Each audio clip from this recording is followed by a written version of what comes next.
The magic of the soundstage and the remastering trap. You ever watch those old episodes of the original series in 4K and realize you can see things you were never meant to see? Back in the 60s, the crew was basically flying by the seat of their pants. They were churning out nearly 30 episodes a season, a grueling pace compared to the 10-episode seasons we get today. They were often finishing scripts while the cameras were already rolling, which didn't leave much time for a second take. On those old fuzzy tube TVs we grew up with, you'd never notice a bowl suddenly turning into a plate in the middle of a scene, but today, on a 65-inch screen, it's glaring. Take The Man Trap, where a bowl just transforms into a plate, or Shore Leave, where Kirk's shirt goes from ripped to perfectly fine in seconds. My favorite is Whom Gods Destroy, where for a split second you can see two mirrored versions of Captain Kirk in the same frame because of a sloppy split-screen matte. It's these little glitches that remind you this wasn't the 23rd century. It was a bunch of overworked people in California trying to meet a Friday deadline. The sets betrayed the illusion too. In the final episode of the original run, Kirk exits a room and literally walks straight into a wall where a door should be. He didn't even flinch. Then there's the Hand of God and Where No Man Has Gone Before, where you can see a human hand pushing a massive alien rock into place. While the remasters digitally erased the hand, they made everything else worse by revealing floor markings for the actors and carpet patches meant to hide cables. It's a bit of a remastering paradox. The clearer the picture gets, the more the plywood and staples holding the 23rd century together become visible. The android who forgot his own rules. If you're a fan of The Next Generation, you know the Data rule. The man cannot use contractions. It was a huge plot point in Data lore, meant to distinguish Data from his evil brother Lore. Lore used don't and can't, while Data was the rigid machine who said do not and cannot. It's a great character beat for his journey to becoming human, but it was a self-imposed prison for the writers. The truth is, they didn't actually decide on that rule until well into the first season. In the pilot, Encounter at Farpoint, Data is throwing out I'm and we're like a regular guy. He even tells McCoy, I'm an android, which makes the later episodes where he struggles with I am look a bit silly. Even after the rule was official, it was a nightmare for Brent Spiner to maintain. Naturally, he slipped up. Over hundreds of episodes, Data occasionally says things like I'm fine or I'll. This inconsistency undermines his entire arc. If he could use contractions in the first episode, why is he struggling with them 10 years later? It's a classic example of a retcon that didn't quite take. The selective honor of the Klingon Empire. We love the Klingons as death before dishonor space Vikings. But in the original series, they were basically just Cold War-era antagonists, sneaky, tactical, and frequently taken prisoner.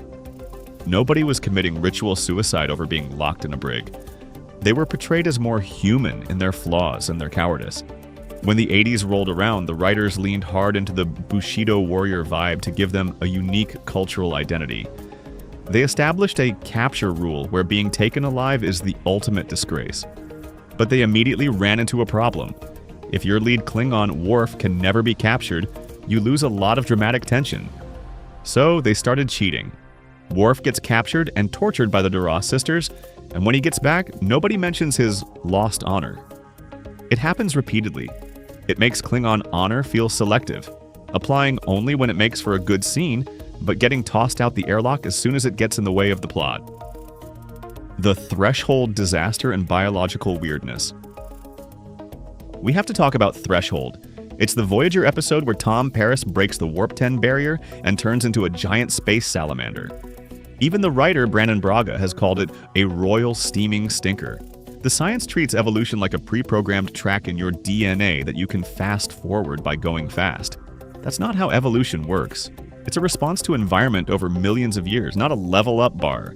By the end of the hour, Janeway has also turned into a lizard, they've mated in a swamp, left their kids on a random planet, and then, thanks to the reset button, they're human again by the next episode. This wasn't just a science mistake, it was a character mistake.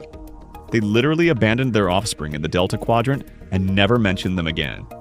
The narrative mistake was so massive that the showrunners basically collectively agreed to never speak of it for the remaining 5 seasons, leaving fans to wonder if those salamander kids are still out there somewhere.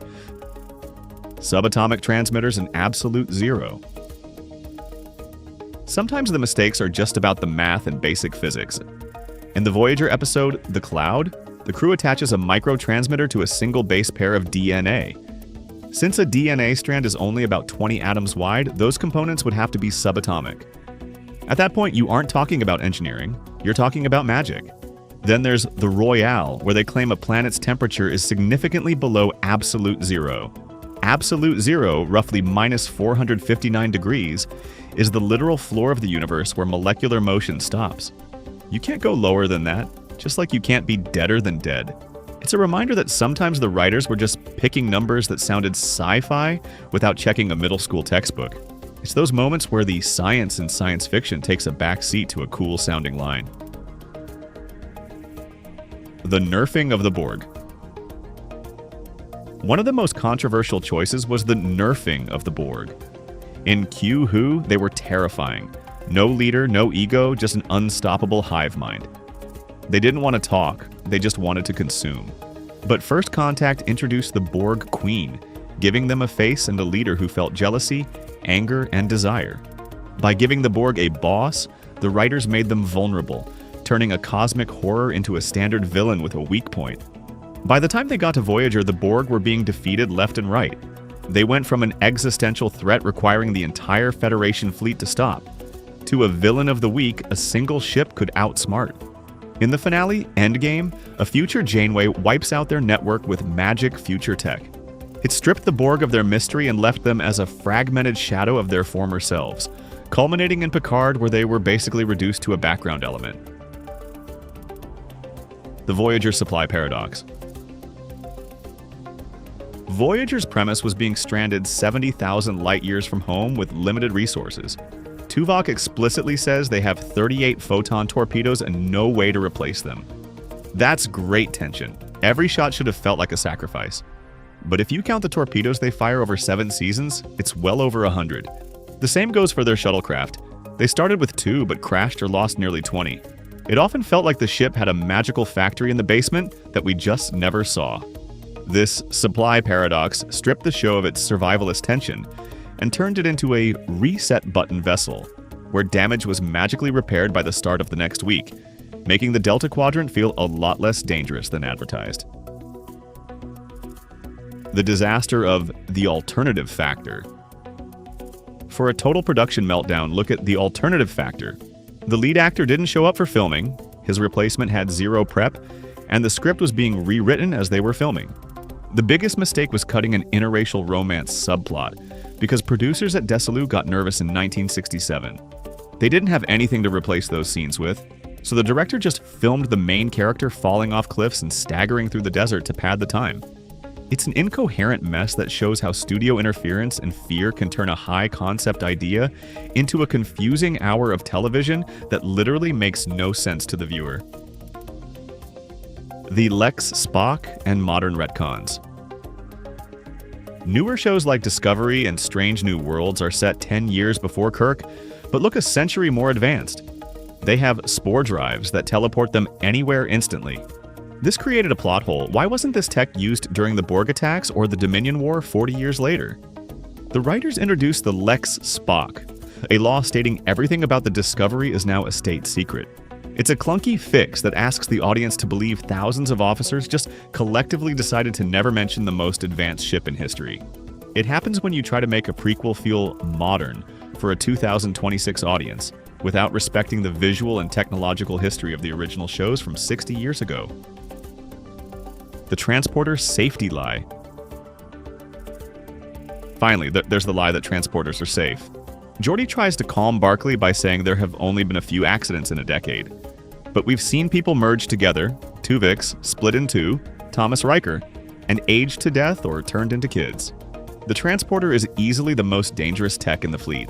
The real mistake, though, was in unnatural selection, where they use a DNA trace to reset Dr. Pulaski's body, effectively curing old age. They discovered the secret to immortality and then just never used it again.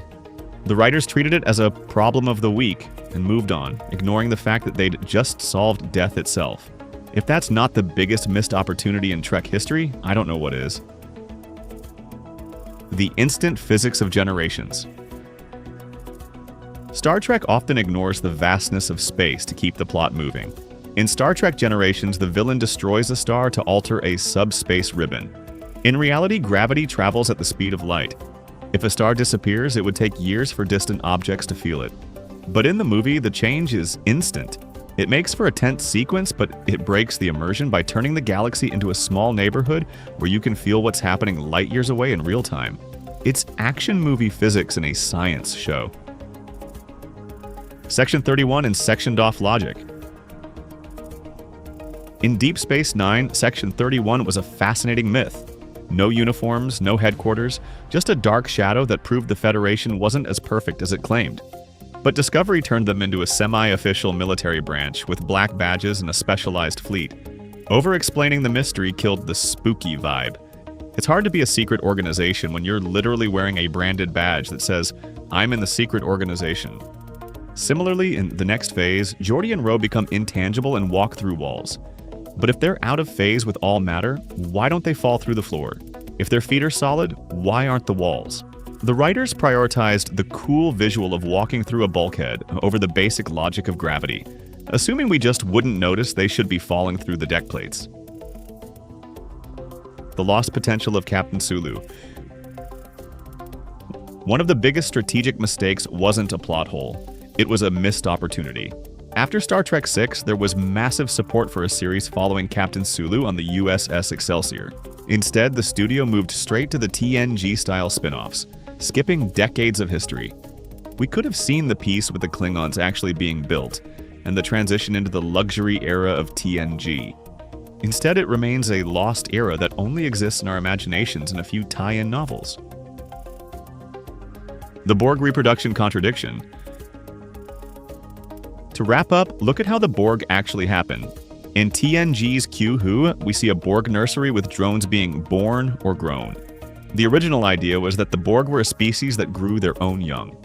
But First Contact and Voyager shifted the focus, making it seem like the Borg don't reproduce naturally, they only assimilate. While scarier, it created a fundamental contradiction with the biology we saw early on.